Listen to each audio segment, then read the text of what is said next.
भारत का हर 7वां आदमी मुसलमान, लेकिन मुसलमानों का भारत में कोई लीडर नहीं। उत्तर प्रदेश का हर 5वां आदमी मुसलमान, लेकिन उत्तर प्रदेश के अंदर अगर कोई मुस्लिम लीडर चुनाव लड़ने के लिए आता है तो उसे समाजवादी, कांग्रेस और बसपा की जानिब से बीजेपी का बी टीम और बीजेपी एजेंट कहा जाता है। और ये बीजेपी एजेंट वही लोग कहते हैं जिन्होंने आज़ादी के बाद से लगातार मुसलमानों का वोट थोक के भाव से हासिल किया, मुसलमानों के वोट से तख्त तागूत पर बैठे और बड़े बड़े महल्लात तामीर कराए। आज वही नहीं बल्कि उनके खानदानी पानदानी भी सियासत में मजबूत पकड़ रखते हैं। मगर इस मुल्क का मुसलमान आज भी राजनीतिक तौर पर लावारिस है। अगर बैरिस्टर असदुद्दीन ओवैसी साहब मुसलमानों के अंदर लीडरशिप पैदा करने के लिए पूरे हिंदुस्तान में फिरते हैं तो ये नाम नेहाद सेकुलर जमातें उनका विरोध करती हैं। मगर मुसलमान आज राजनीतिक तौर पर हाशिए पर है। सिर्फ राजनीतिक तौर पर ही नहीं बल्कि मुसलमान आज सामाजिक और तालीमी मैदान में भी उसकी हालात खस्ता है। आखिर में मुसलमानों की इस खस्ता हाली से उबारने के लिए क्या कांग्रेस के पास, क्या समाजवादी के पास, क्या बसपा के पास या मुल्क की नाम नेहाद उन तमाम पार्टियों के पास कोई मंसूबा है? अगर आप देखिएगा तो आपको लगेगा कि इनके पास कोई मंसूबा नहीं। इनके पास सिर्फ एक मंसूबा है कि मुसलमानों का वोट हासिल करिए और तख्त पर बैठ करके राज करिए। और जब मुसलमानों पर जुल्म और ज्यादती हो तो ये खामोश, सुम्मुन बुकमुन तमाशाई बने देखते रहे।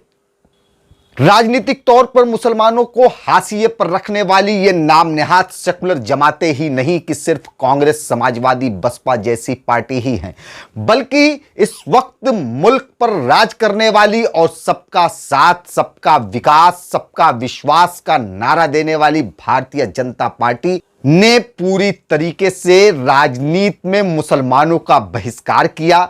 भारतीय जनता पार्टी के पास 394 सांसद, 1189 विधायक और 11 राज्य में मुख्यमंत्री हैं, मगर उनमें से एक भी मुसलमान नहीं। तो आखिर में ये सबका साथ, सबका विकास और सबके विश्वास का नारा जो नरेंद्र मोदी साहब लगाते और पूरी भारतीय जनता पार्टी लगाती है वो पूरी तरीके से खोखला है। मगर हमारा सवाल भारतीय जनता पार्टी से नहीं, क्योंकि मुसलमानों ने खास तौर से खुद भी भारतीय जनता पार्टी से हमेशा दूरियां बना करके रखी। हमारा सवाल समाजवादी, कांग्रेस और बसपा, आरजेडी, एनसीपी, ये तमाम पार्टियों से है जिनको हमने वोट दे करके उनको मुख्यमंत्री बनाया, प्रधानमंत्री बनाया और आखिर में हमारी हालात आज इस तरीके की क्यों हैं? आज हमारे पास रोजगार नहीं, आज हमारे पास शिक्षा नहीं, आज हमारे पास नौकरियां नहीं, मगर इसकी जवाबदेही देने वाला कोई भी लीडर भारत की सियासत में मौजूद नहीं है। और अगर इन सारी चीजों पर कोई आवाज उठाता है, कोई मुसलमानों के दिल की बात को बयान करता है, चाहे वो पार्लियामेंट हो, चाहे वो सड़क हो, तो ये सारे के सारे चीखना शुरू कर देते हैं कि ये तो बीजेपी की बी टीम है, ये तो बीजेपी के एजेंट है, फला के आने से बीजेपी जीत जाएगी।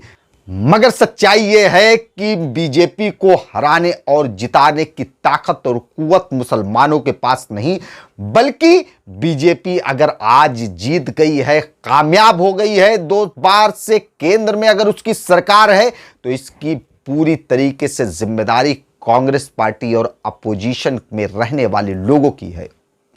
अभी राष्ट्रपति का चुनाव हुआ, उन राष्ट्रपति के चुनाव में अपोजिशन की सारी पार्टियों के विधायक और सांसदों ने जी भर करके क्रॉस वोटिंग की, जबकि राष्ट्रपति के चुनाव में 51% विपक्ष के वोट थे और 49% सत्ता पक्ष के वोट थे। उसके बावजूद भी भारतीय जनता पार्टी ने अपना राष्ट्रपति उम्मीदवार जिताने में कामयाब रही। क्या इसके लिए भी मुसलमान जिम्मेदार है? जब किसी सूबे में कोई नाम नेहाद सेकुलर दल की सरकार बनती है तो किसी को याद नहीं आता कि मुसलमानों का वोट की भी इसमें हिस्सेदारी और भागीदारी रही है। मगर जब वही पार्टी अगर इलेक्शन खुदा ना खास्ता हार जाती है, चुनाव हार जाती है, तो वो कहती है कि मुसलमानों ने हमको वोट नहीं दिया। इस तरीके के तमाम उदाहरण भारत की राजनीति में भरे पड़े हुए हैं। नाजरीन, एक छोटी सी बात है जो हम मुसलमानों के जहन के अंदर नहीं घुस रही है कि यहाँ पर यादव समाज के भी लीडर हैं, यहाँ पर राजभर समाज के भी लीडर हैं, यहाँ पर पटेल समाज के भी लीडर हैं, यहाँ पर तमाम बिरादरियों के लीडर हैं और वो अपनी कम्युनिटी को आगे बढ़ाने के लिए वो जद्दोजहद कर रहे हैं। यहाँ तक कि हज़ारों साल से दबी कुचली हुई दलित कौम ने जब काशी राम जी को अपना लीडर चुना, तब जाकर के दलितों की हालात इस मुल्क में सुधरना शुरू हुई हो गई।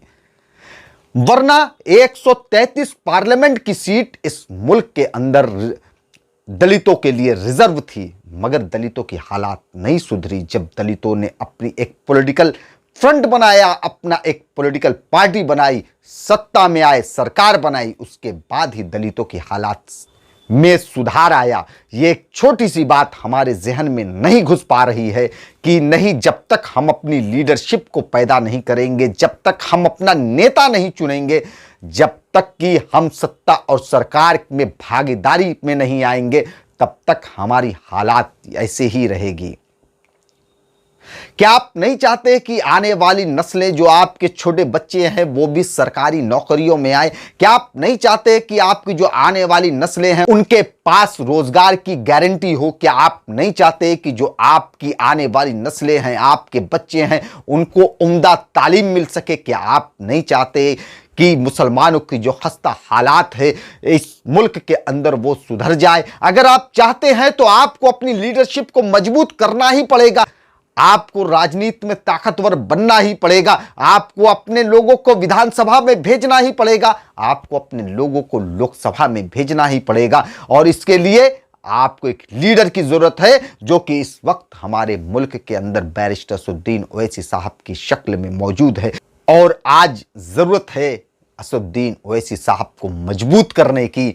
यह बात याद रखिएगा कि असदुद्दीन ओवैसी साहब को हम लोगों की जरूरत नहीं, बल्कि हमको असदुद्दीन ओवैसी साहब की जरूरत है। वाखौ दवाना अल्हम्दुलिल्लाहि रब्बिल आलमीन।